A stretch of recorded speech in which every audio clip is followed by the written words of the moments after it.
New parents may enter parenthood without a clear understanding of what infant sleep is like. We as pediatricians know that babies are constantly learning and developing over the first year of life, and this can impact sleep in more ways than one. Pediatricians can provide guidance while being mindful of different thoughts and opinions. So tell me about Psalm sleeping. Psalm used to be a good sleeper for the most part. Recently, he's going through a stage where he wakes up 3 to 4 times a night, and it's tough to get him back to sleep. We spoke to a neighbor who said that they used their baby's favorite blanket or snuggly to help with the transition.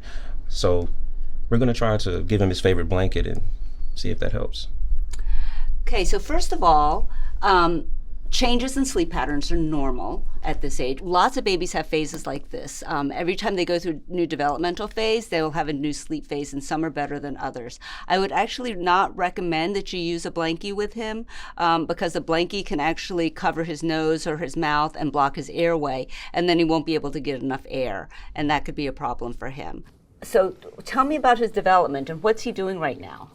He has started to roll during the day. He hasn't quite figured out how to get himself back over. He even does it at night, and he'll roll over and startle himself while he's sleeping. Okay. So we just kind of get up and flip him back over. Okay. So you're doing absolutely the right thing. If he can roll onto his stomach but not back onto his back again, then if you're awake and you hear him, then go ahead and just move him back onto his back. Is there any other thing that I can do to help with him sleeping and sleeping more soundly?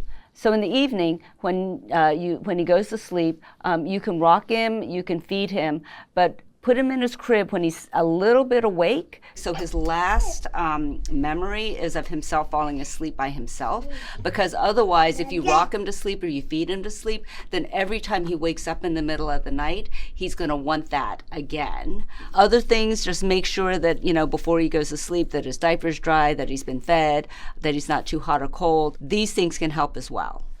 We'll try to stick with it. We really want to do the best we can. You're doing a great job already, so just keep doing what you're doing. Infant sleep patterns can be inconsistent. Pediatricians can both provide some practical advice and encourage parents to see past the current challenges. Pediatricians should reiterate the advice to avoid sleeping with soft bedding in the crib and swaddling when the baby learns to roll.